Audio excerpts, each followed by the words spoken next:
예수님의 별명 중에 먹기를 탐하는 자라는 별명을 가지고 있습니다.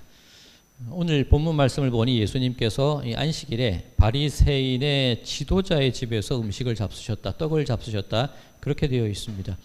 그런데 예수님께서 누군가의 식사 자리에 초청을 받으시면 어떻게 하셨느냐? 보니까 세리의 집에서도 식사를 하셨어요. 그죠? 세리의 집에서 식사를 하시고 죄인들과도 어울리시고 여러 그 당시에 금기시되는 듯한 그런 여러 사람들과 함께 먹기를 즐겨 하셨거든요. 그러니 그들의 기준에서 볼 때, 이 예수라는 사람은 바리새인 집에서도 가고 저 죄인의 집에도 가고 기준 없이 그냥 음식만 있으면 가는 사람인가 보다, 식탐이 많은 사람인가 보다, 그렇게 이해를 했었던 것 같습니다. 그런데 예수님께서는 그 식사, 밥 먹는 그게 중요한 게 아니라 그 사람들을 만나시기 위해 그 자리를 마다하지 않으셨죠. 그게 아마 예수님의 본 마음이셨으리라 저는 그렇게 생각을 합니다. 안식일에 이 바리새인의 지도자 집에 떡을 잡수러 가셨는데 오늘 1절 말씀을 보니까 그들이 엿보고 있었다, 그렇게 성경을 증언하고 있습니다. 엿보다 꼭 숨어서 지켜보는 그런 의미로 받아들이기 쉬운데 이 원어의 말씀을 보면 지켜보다, 자세히 관찰하다, 그런 의미를 가지고 있습니다. 예수님을 초청해 놓고 사람들이 자세히 예수님을 관찰하고 있었다, 그런 의미입니다. 이게 뭘 관찰했냐는 거예요. 그런데 예수님 앞자리에 누가 있냐면 수종병 든 사람이 있었다고 성경은 증거합니다. 수종병, 부종이죠. 붓는 병입니다. 의학적으로는 제가 잘 모르지만 혈관에 있어야 될 그 수분들이 혈관 밖으로 빠져나와서 몸이 붓는 상태, 그것이 이 수종병이라고 합니다. 예전에 그 세상이 이런 일이라는 프로그램을 보면 코끼리 다리 아저씨 그런 내용 본 적 있으십니까? 다리가 엄청나게 부어서 굉장히 힘들어하시는 분, 그것이 일종의 수종병인 것 같아요. 그러니까 신체에 우리가 그냥 생각하는 붓기가 있다, 그 정도가 아니라 비정상적으로 신체의 얼굴이 될 수도 있고 팔이 될 수도 있고 다리가 될 수도 있는 그런 비정상적인 붓기가 있는 사람을 수종병, 그렇게 얘기를 합니다. 자, 그런데 오늘 본문의 배경이 안식일이죠. 장소가 어디입니까? 바리새인의 지도자의 집입니다. 그렇다면 과연 수종병 든 사람이 당시에 이 병에 걸린다는 것, 저주를 받은 사람이죠. 더군다나 수종병, 부어있는 병입니다. 어느 부분의 해석을 보면 이 붓는다는 게 탐욕과 관계에 있다는 거예요. 이게 막 부어있다는, 몸이 비대해지니까 이 탐욕의 결과로 그에게 그런 병이 주어졌다, 그렇게 이해를 했었다고도 합니다.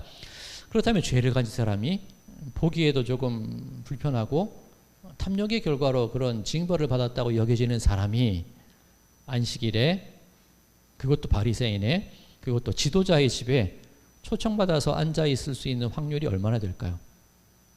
아마 거의 없다고 생각할 수 있습니다. 그런데 그 자리에 앉아 있단 말이에요. 왜 그러냐? 그들이 엿보고 있었다, 관찰하고 있었다. 저 예수라는 사람이 과연 무슨 짓을 할지 한번 지켜보자, 그 의도를 가지고 그 병든 사람을 그 자리에 앉혔다라고 생각할 수가 있는 겁니다. 자, 그 모습을 바라보고 오늘 3절입니다. 예수께서 대답하여 율법 교사들과 바리새인들에게 이르시되 안식일에 병 고쳐주는 것이 합당하냐 아니하냐. 자, 보통 대답은 질문이 있어야 하는 게 대답이 아닙니까? 오늘 본문 말씀을 가만히 보시면 질문이 없어요.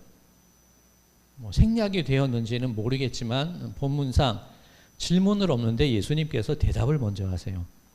그런데 그 대답의 모습도 보면 대답이 아니라 오히려 질문입니다. 안식일에 병 고쳐주는 게 낫냐 안 낫냐, 옳으냐 안 옳으냐, 오히려 예수님이 질문을 하세요. 자, 그렇다면 지금 예수님의 마음은 지켜보는 그 사람들의 생각들을 꿰뚫어 보신다는 거죠.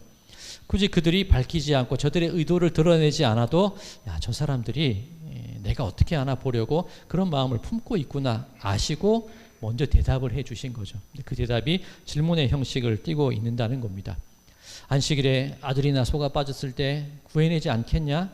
그게 옳지 않겠냐? 예수님의 마음이신 거죠. 자, 그렇다면 지금 그 자리에 있는 바리새인이 생각하는 기준과 안식일의 기준과 예수님께서 생각하시는 안식일의 기준이 다르다는 걸 우리는 알 수가 있습니다. 바리새인들의 기준, 어떤 기준입니까? 율법을 지키느냐 안 지키느냐, 안식일에 일하냐 안 하냐, 문자 그대로를 따르냐 안 따르냐가 바리새인들의 기준이라면 예수님의 기준은 사람을 살리느냐 아니냐. 그것이 예수님의 기준이셨다는 겁니다. 예수님의 기준은 생명이라는 거죠. 율법 조문과 조항이 아니라 사람을 살리는 것이 기준이라는 겁니다. 오늘 본문 4절 말씀을 보면 예수님께서 그들이 아무런 대답을 하지 못하자 그 사람을 데려다가 고쳐 보내시고 그렇게 되어 있습니다. 이 보내다라는 단어가 아폴리오라는 단어인데 제가 가진 헬라어 사전에 놓아주다, 자유를 주다, 사하다, 떠나다, 이혼하다 그런 의미를 가진 단어입니다. 그냥 보낸 게 아니라 이 이혼하다, 이 사하다 의미를 좀 느낌이 오시죠? 법적으로 묶여 있어야 되는 상태에 있는 사람을 그것을 해제시키는 겁니다. 모임, 집합 해제, 해산 그런 의미가 되는 거죠. 자, 그렇다면 예수님께서 그냥 고쳐주시면 되는데 가라고 하시는 거예요. 자, 이 부분을 세번역 성경은 이렇게 번역하고 있습니다. 그들은 잠잠하였다. 예수께서 그 병자를 손으로 잡아서 고쳐주시고 돌려보내신 다음에 돌려보내셨다는 거죠. 지난주 설교와 연관지어서 생각을 하자면 묶여있던 상태, 병과 죄악과 사람들의 편견 속에 묶여있던 상태의 그 사람을 풀어서 법적으로 아무런 문제 없음을 해결하신 이후에 그가 원래 있던 곳으로 있어야 할 곳으로 돌려보내셨다. 그런 의미도 되고 또 한편으로는 그 사람이 이용당하고 있던 자리, 그 사람이 바리새인들이 왜 초청을 했냐는 거예요. 식사를 함께 나누려고 초청한 건 아니라 예수님을 시험하고 관찰하고 그 잘못을 드러내기 위해서 그 병자를 이용한 거죠. 예수님의 기준으로는 병자를 바라볼 때 안타깝다, 안 됐다, 어떡하니 그 마음으로 바라보시는데 바리새인들의 기준은 그 사람을 이용해서라도 누군가의 추한 모습을 추문을 드러내고자 하는 목적인 거죠. 그 병자는 병자가 아니라 단지 내 목적을 이루기 위한 수단이 될 밖에 안 된다는 겁니다. 예수님께서는 그 모든 것에서 그 사람을 풀어놓으신 거예요. 바리새인들의 그 악한 마음과 편견과 죄악과 병자리 그 모든 곳에서 풀어놓으셔서 있어야 할 마땅한 자리로 돌려보내셨다. 그렇게 이해를 할 수가 있는 겁니다. 자, 그러면 바리새인들의 이 못된 생각, 이 못된 습성이 어디서부터 비롯되었을까? 그런 생각을 가질 수도 있는데 이것이 바로 선악을 알게 하는 나무의 열매를 먹은 결과가 이것이라는 겁니다. 선악과를 먹은 것, 선악을 판단하는 기준이 내게 있다는 거죠.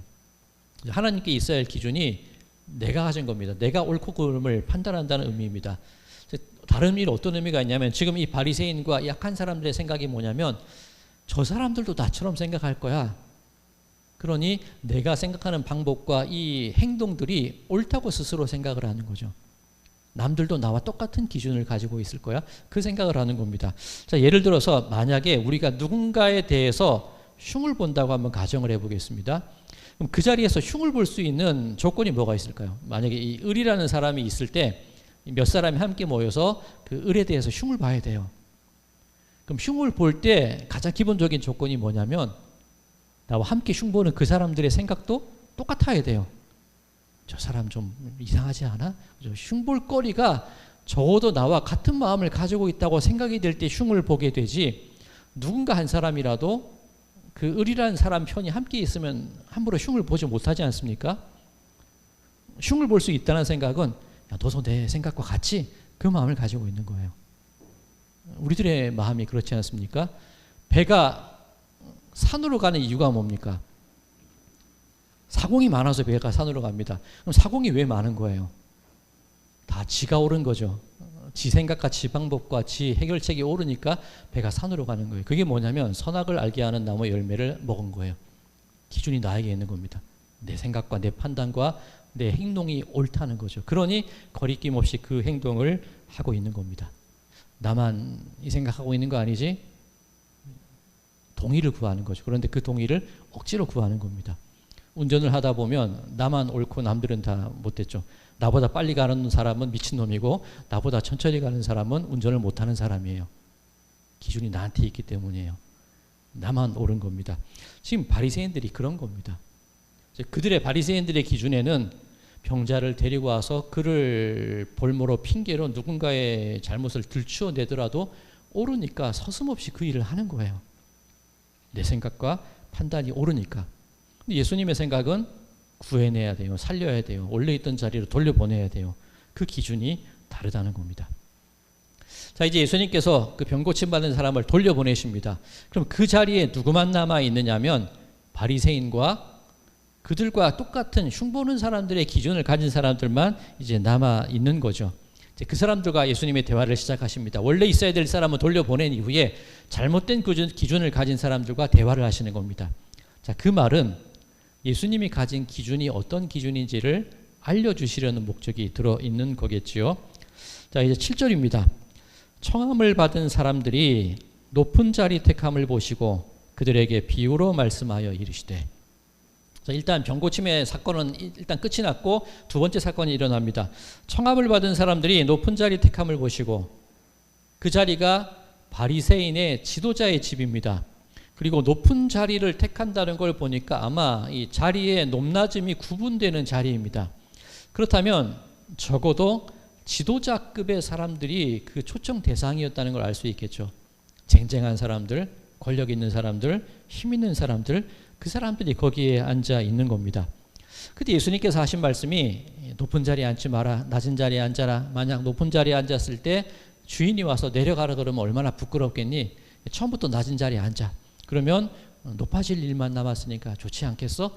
그런 말씀을 쭉 하십니다.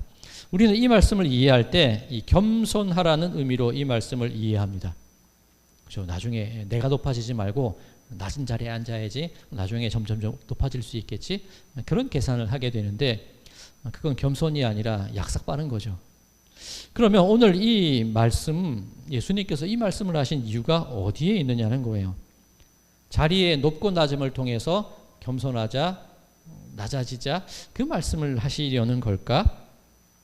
자, 지금 예수님과 함께 앉아있는 이 사람들, 자기의 기준으로 살아가는 사람들이라고 말씀을 드렸습니다. 그리고 그 기준을 새롭게 바꾸시려는 의도를 가지고 계시다고 말씀을 드렸습니다.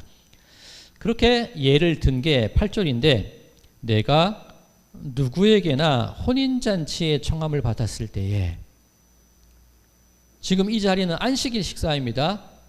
유대인들의 안식일의 식사의 자리입니다. 그런데 한 가지 예를, 샘플을 들어 말씀하시는데 혼인잔치에 초청을 받았을 때 그 말씀을 하세요. 안식일 식사 자리에 초청을 받았을 때 누군가 고위 공직자들과 대화를 나눌 때 그 얘기가 아니라 혼인잔치에 청함을 받았을 때 한정지어서 말씀을 하십니다. 성경에서 혼인잔치는 보통 무엇을 의미하느냐면 신랑 되신 예수님과 신부된 교회와 성도의 관계를 혼인잔치에 비유를 하죠. 그럼 예수님께서 지금 말씀하시는 이 말씀의 목적은 겸손이 목적이라기보다 그 혼인잔치로 우리가 알 수 있는 구원에 관한 설명이 목적이라는 것, 눈치를 채야 되는 겁니다. 자, 그러면 이 구원이라는 그 주제와 관점에서 오늘 본문 말씀을 보시자고요.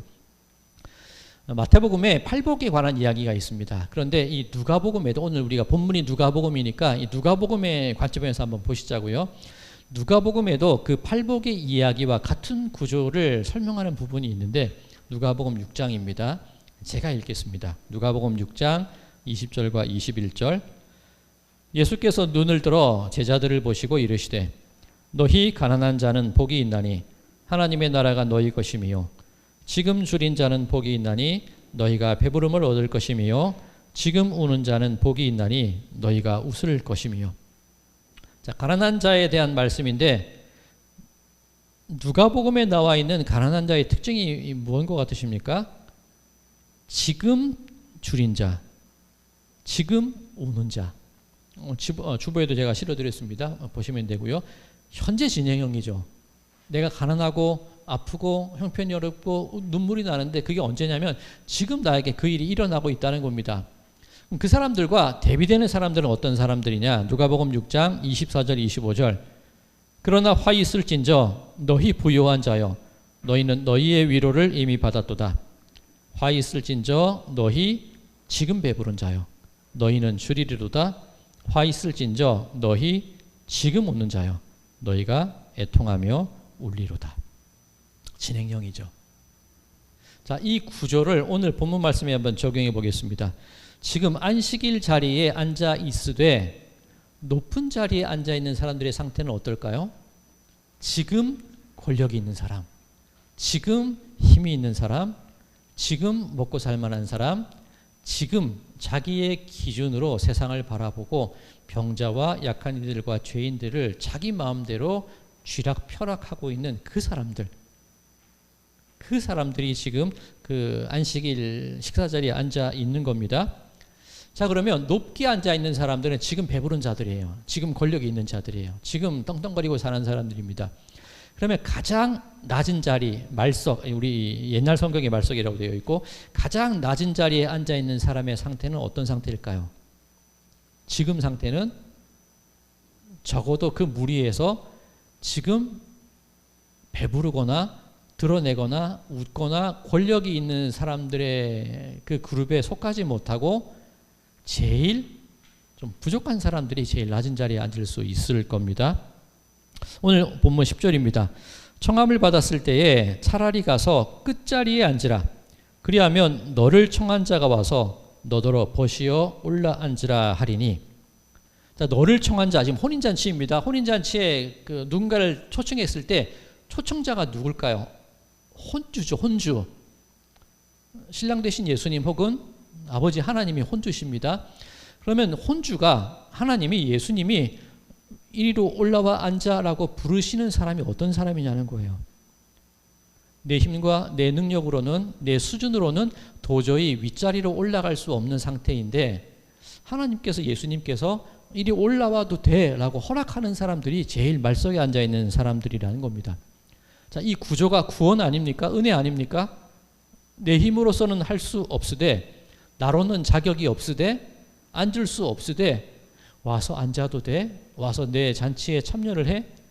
그렇게 초청해 주셔서 나로 하여금 그 자리에 앉게 허락하신 자가 하나님이시라는 거죠. 그러니까 내 힘이 아니라, 내 기준과 내 자격이 아니라 철저하게 은혜로, 긍휼로 이 자리에 앉을 수 있게 된 그 존재가 바로 말석에 앉아있는 우리라는 겁니다.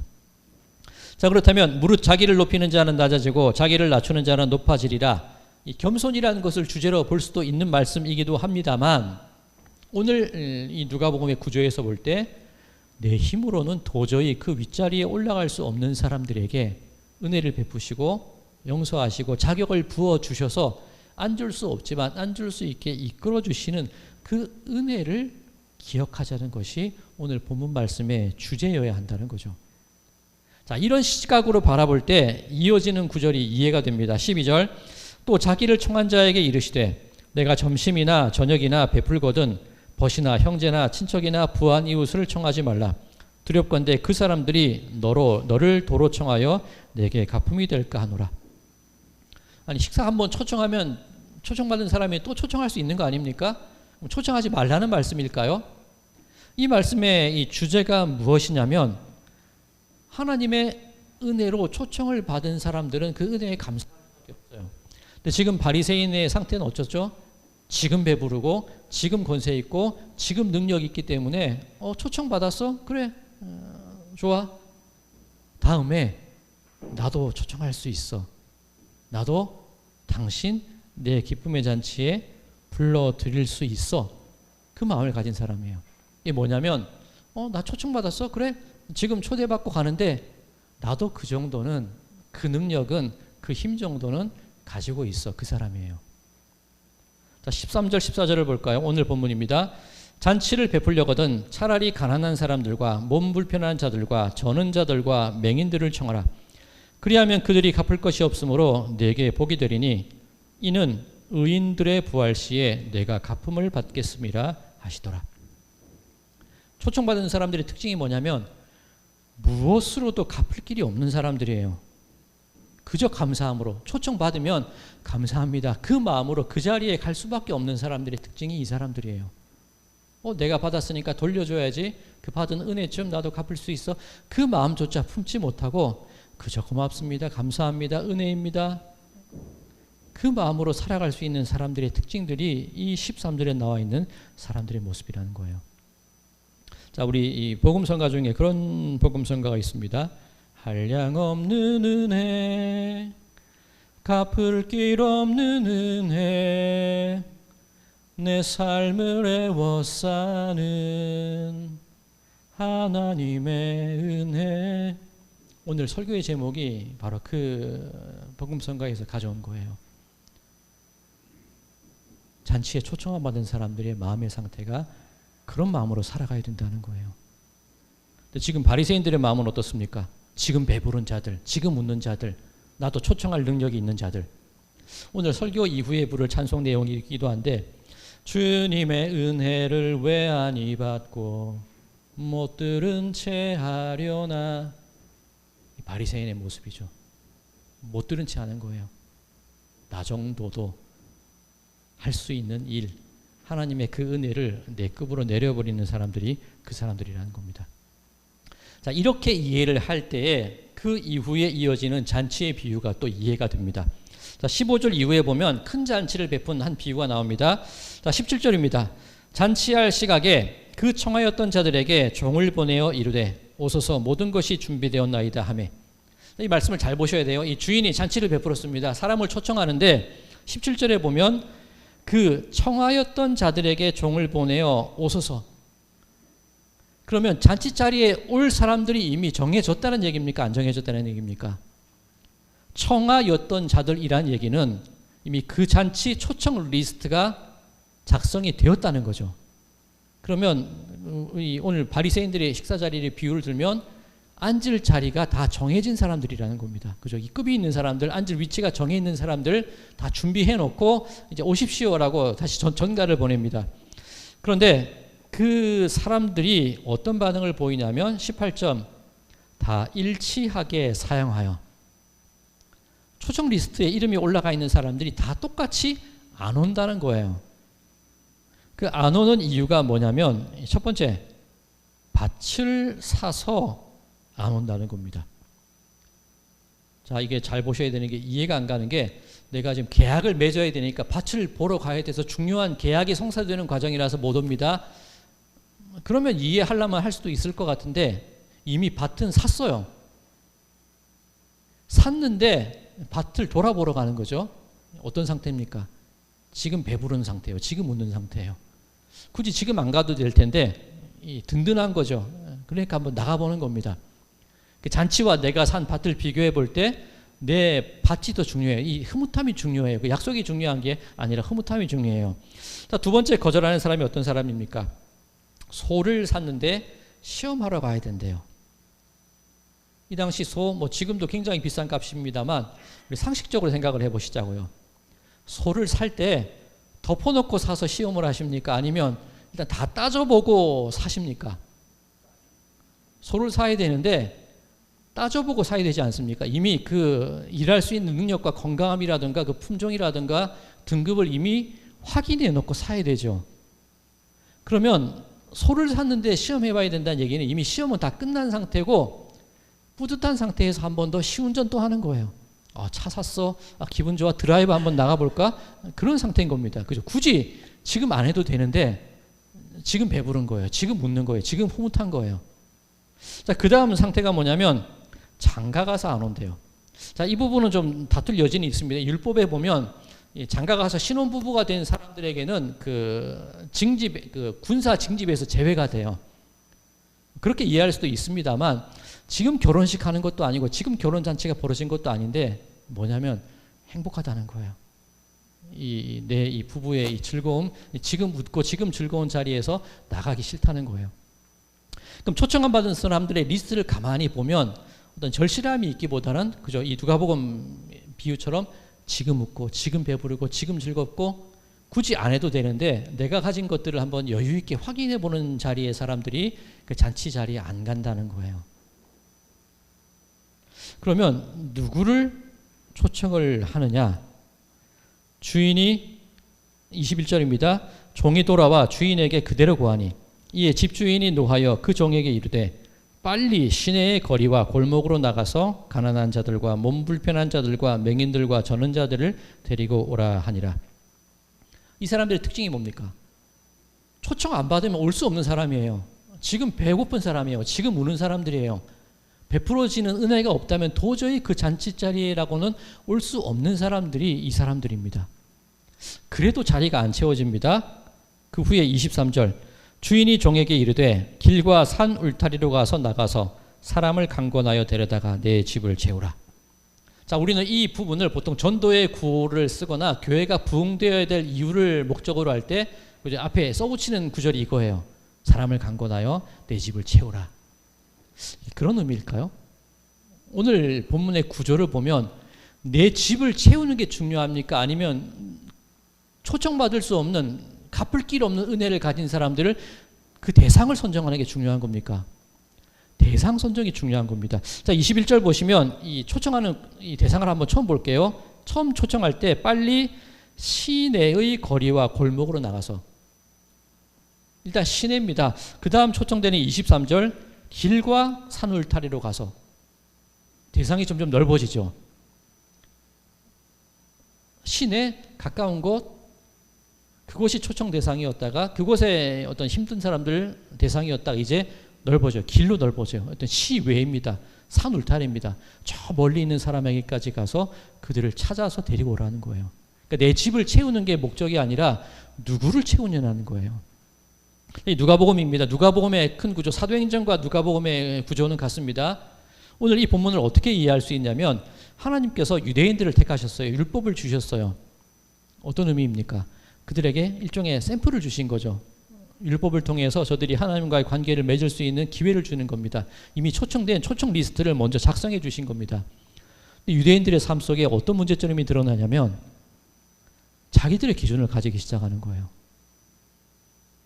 하나님의 은혜로만 살아야 되는 사람들인데 율법을 바라보는 내 기준이 생기고 내 주장이 생기고 그 주장이 나만 옳은 사람들이 되고, 그러다 보니까 그 병자와 가난한 이들을 무시하는 지경에 이르게 되는 겁니다.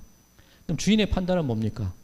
아니, 내가 저들에게 율법을 주고 초청 리스트에 들여놨는데 오히려 저들은 교만해져서 내 구원의 잔치 자리에 오기를 거부하고 있구나. 그럼 어디까지 넓어져야 돼요? 예루살렘과 온 유대와 사마리아와 땅 끝까지 이르러 내 증인이 되리라.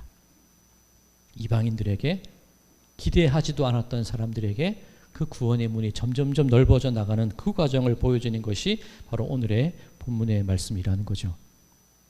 자, 그렇다면 우리가 초점을 가져야 될 것이 채우는 게 목적이 아니라 누군가를 바라볼 수 있는 눈을 우리가 가져야 된다는 겁니다. 그리고 우리 자신을 어떻게 생각해야 되냐? 갚을 길 없는 은혜를 받은 존재가 나로구나. 제일 말 속에 앉아야 되고, 그것도 안 돼서 골목에 앉아 있어야 되고, 그것도 안 돼서 저 산 울타리에 앉아 있어야 될 그런 나를 굳이 초청하셔서 그 구원의 잔치자리에까지 앉혀주신 하나님의 그 은혜를 바라볼 수 있는 그 감사의 마음, 갚을 수 없는 그 감사를 가진 그 사람들이 우리들이 되어야 된다. 그게 오늘 본문 말씀이 우리들에게 주고 계시는 의미입니다. 자, 오늘날 교회와 오늘날 성도님들은 너무나 많은 것을 가지고 있는 것 같아요. 세상 속에서 주도권을 가지고 살아가는 게 오늘날의 교회의 모습입니다. 교회가 사회를 이끌고 교회가 세상을 이끌고 기본적으로는 맞는 얘기입니다. 그런데 그 방법들이 점점 이상해져 가고 있습니다. 제가 이 정치적인 견해는 잘 밝히지 않는 편인데 요즘의 흐름을 보면 특정 당을 말씀드릴 것 같아서 굳이 정계에 진출을 해야 된다는 거예요. 힘을 모아야 된다는 거예요. 권력을 모아야 된다는 거예요. 그리고 어떤 법안을 마련할 때 우리들이 힘을 모아서 그것을 저지해야 된다. 뜻은 알겠습니다만 계속 무언가 주도적으로 해나가려는 것이 오늘날 교회의 모습이 되어가고 있다는 겁니다. 자, 그런데 기독교의 역사를 가만히 살펴보면 교회가 가장 힘이 있을 때가 언제였냐면, 그죠? 핍박받고 박해받고 그 무덤에 숨어서 하나님의 은혜가 아니고서는 도저히 살아갈 수 없습니다. 그 믿음으로, 그 신앙으로 살아갈 때 오히려 교회는 부흥했던 그 기독교 역사를 볼 수가 있습니다. 유대인들의 관점이 어떻습니까? 예수님을 메시아로 바라볼 때 드디어 됐구나, 힘을 가지셨구나, 권력을 가지셨구나, 우리가 당을 짓고 반란을 일으켜서 저 로마 무리들을 없애버려야 돼. 그 기대를 가지고 예수님을 바라봤지만 예수님은 그냥 십자가에 힘없이 죽는 길을 선택하신 것, 그게 예수님의 모습이셨습니다.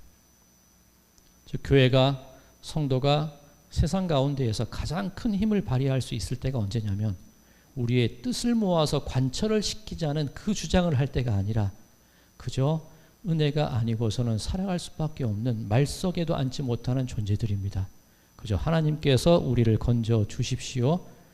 그 고백을 할 때에 교회와 성도들은 가장 큰 힘을 드러냈다는 사실을 우리는 분명히 기억해야 할 줄로 믿습니다. 자, 우리는 어느새 우리가 바리새인이 되어버렸습니다. 우리가 사두개인이 되었고 우리가 회당장이 되어버렸어요. 우리의 목적을 달성하기 위해 이 교회가 세상의 권력을 주도권을 잡기 위해서 누구 하나 아픈 사람을 그저 끌어들여서 그를 도구로 사용하는 것쯤 아무렇지도 않게 생각하는 모습이 오늘날의 교회가 되어버렸습니다. 너무나 안타까운 모습이 아닐 수도 없습니다. 자, 그렇다면 오늘 본문 말씀은 우리에게 무엇을 증거하고 계실까? 그 바리새인의 기준에서, 그 사두개인의 기준에서, 그 회당장의 기준에서 내려와서 말석으로 가라는 거예요. 길로 가라는 거예요.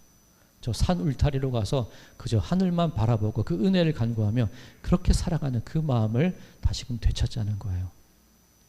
사랑하는 성도 여러분들, 바라기는 나는 말석에도 앉을 수 없는 사람임을 인정하시기 바랍니다.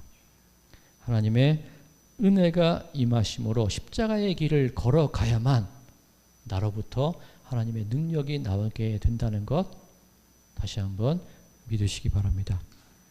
그래서 그 예수님의 길을, 그 순종의 길을, 그 죽음의 길을, 그 십자가의 길을 걸어감을 통하여서 그렇게 세상에 우리의 존재를 드러내시는 그런 모든 분들의 삶이 되시기를 주님의 이름으로 간절히 축원드립니다.